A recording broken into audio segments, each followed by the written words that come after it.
CM ಆಪ್ತ ಸಚಿವರೇ honey trap ಆರೋಪ ಮಾಡಿದ್ದಾರೆ. ಸಿದ್ದರಾಮಯ್ಯ ಪರ ಮಾತನಾಡಿ ರಾಜಣ್ಣ ತಗಲಾಕೊಂಡಿದ್ದಾರೆ.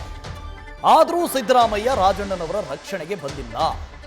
ಸಿದ್ದರಾಮಯ್ಯ ವಿರುದ್ಧ ಬಿಜೆಪಿ ಶಾಸಕ ಸುರೇಶ್ ಗೌಡ ವಾಗ್ದಾಳಿ ನಡೆಸಿದ್ದಾರೆ. ಸಿಎಂ ಸೀಟ್ ಉಳಿಸಿಕೊಳ್ಳೋದಕ್ಕೆ ಸಿದ್ದರಾಮಯ್ಯ ಹೀಗೆ ಮಾಡಿದ್ರ ಕೂಡಲೇ ಸಿಎಂ ಸುಮೋಟೋ ಕೇಸನ್ನ ದಾಖಲಿಸಿ ಸಿಬಿಐಗೆ ನೀಡಬೇಕು.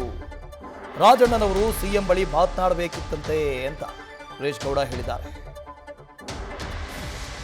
ಸಚಿವರು ಅವರಿಗೆ ಮುಖ್ಯಮಂತ್ರಿಗಳಿರ್ತಾರೆ, ಕ್ಯಾಬಿನೆಟ್ ಇರುತ್ತೆ, ತನಗಾಗಿರೋವಂಥದ್ದನ್ನ ಹೇಳೋದಕ್ಕೆ ಸರ್ಕಾರ ಇರುತ್ತೆ, ಹೋಮ್ ಮಿನಿಸ್ಟರ್ ಇರ್ತಾರೆ, ಅವ್ರದೇ ಸರ್ಕಾರ, ಅಲ್ಲಿ ಹೇಳಿ ಅದನ್ನು ಬಗೆಹರಿಸ್ಕೋಬೋದಾಯಿತು. ಆದರೆ ಮುಖ್ಯಮಂತ್ರಿಗಳು ಕೂಡ ರಾಜಣ್ಣವ್ರ ರಕ್ಷಣೆಗೆ ಬಂದಿಲ್ಲ ಅನ್ನೋದನ್ನ ಮೇಲ್ನೋಟಕ್ಕೆ ಇದು ಕಾಣುತ್ತೆ.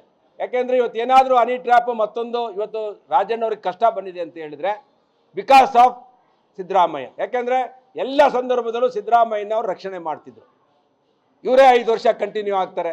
ಬಡ್ಜೆಟ್ಟು ಮುಗಿದ ಮೇಲೆ ಖರ್ಗೆಯವರು, ಡಿ ಕೆ ಶಿವಕುಮಾರ್ ಅವರು ಮತ್ತು ಸಿದ್ದರಾಮಯ್ಯನವರು ಹೀಗೆ ಹೋಗಬೇಕು, ಹೀಗೆ ಹೋಗಬಾರ್ದು ಅಂತ ಹೇಳಿದ ಮೇಲೂ ರಾಜಣ್ಣವ್ರು ಹೇಳ್ತಾರೆ ಸಿದ್ದರಾಮಯ್ಯನವರು ಇನ್ನೂ 2 ಬಡ್ಜೆಟ್ಗಳನ್ನು ಮಂಡಿಸ್ತಾರೆ. 16 ಮಂಡಿಸಾಯಿತು, 17 ಮಂಡಿಸ್ತಾರೆ, 18 ಮಂಡಿಸ್ತಾರೆ ಅಂತ ಹೇಳ್ತಾರೆ. ಅಂದರೆ ಯಾವ ಹೈಕಮಾಂಡ್ಗೂ ಕಚ್ಚೆ ಕಡ್ದಲೆ ಲಗಾಮ್ಗೂ ಎದುರದಲೆ ರಾಜಣ್ಣವರು ಧೈರ್ಯವಾಗಿ ಹೈಕಮಾಂಡನ್ನು ಎದುರಿಸಿ ಮಾತಾಡ್ತಾರೆ. AICC ಅಧ್ಯಕ್ಷರು ಹೇಳಿದ ಮೇಲೂ. ಅಂದರೆ ಇವೆಲ್ಲ ಕಾರಣಗಳು ರಾಜಣ್ಣವ್ರಿಗೆ ಬಂದು ತಗಲಾಕೊಂಡಿದೆ.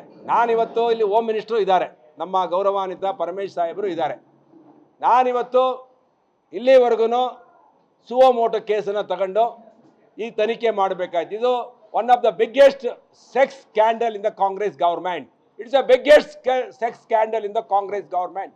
ಇದನ್ನ ವಿರೋಧ ಪಕ್ಷದವ್ರು ಹೇಳಿರೋದಲ್ಲ, ಇದನ್ನ ರೂಲಿಂಗ್ ಪಾರ್ಟಿಲಿರುವಂಥ ಒಬ್ಬ ಸಚಿವರು ಹೇಳಿರೋಂಥ ಒಂದು ಅಸೆಂಬ್ಲಿಯ ಪವಿತ್ರವಾದ ಜಾಗದಲ್ಲಿ ಹೇಳಿರುವಂಥ ಒಂದು ಪ್ರಸ್ತಾವನೆ ಮಾಡಿರುವಂಥದ್ದು. 48 ಸಿಡಿಗಳಿದೆ ಅಂತೇಳಿ. ಅಂದರೆ ಜಡ್ಜ್ಗಳು ಇದ್ದಾರೆ ಕೆಲವರು ಅಂತಲೂ ಕೂಡ ರಾಜಣ್ಣ ಸಾಹೇಬರು ಅದರಲ್ಲಿ ಹೇಳಿದ್ದಾರೆ. ನಾನಿವತ್ತು ಸರ್ಕಾರ ಸಿದ್ದರಾಮಯ್ಯನವರು, ಇದು ಸಿದ್ದರಾಮಯ್ಯನವರೇ ಮಾಡಿಸಿದಾರಾ ಇಲ್ಲ ಕಾಂಗ್ರೆಸ್ಸಲ್ಲಿ ಎಲ್ಲವೂ ಸರಿಗಿಲ್ವಾ? ಯಾಕೆಂದರೆ ಸಿದ್ದರಾಮಯ್ಯನವರು ಹೇಳದೇ ಇದ್ದರೆ ಸ್ಪೀಕರ್ ಪರ್ಮಿಷನ್ ಕೊಡ್ತಾ ಇರಲಿಲ್ಲ ಇದು ಮಾತಾಡೋಕ್ಕೆ.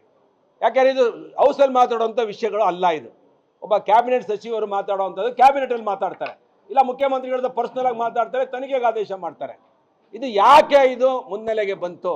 ಯಾಕೆ ಕಾಂಗ್ರೆಸ್ಸಿನ ಒಂದು ಶಾಸಕಾಂಗ ಪಕ್ಷದ ಸಭೆಯಲ್ಲಿ ಮಾತಾಡಬೇಕಾಯಿತು, ಇಲ್ಲ ಕ್ಯಾಬಿನೆಟಲ್ಲಿ ಮಾತಾಡಬೇಕಾಯಿತು, ಇಲ್ಲ ವೈಯಕ್ತಿಕವಾಗಿ ಸಿದ್ದರಾಮಯ್ಯನವರ ಮುಖ್ಯಮಂತ್ರಿಗಳಾಗಿದ್ದಂಥ ಮಾನ್ಯ ಸಿದ್ದರಾಮಯ್ಯನವರ ಕಚೇರಿಗೆ ಹೋಗಿ ಮಾತಾಡಬೇಕಾಯಿತು.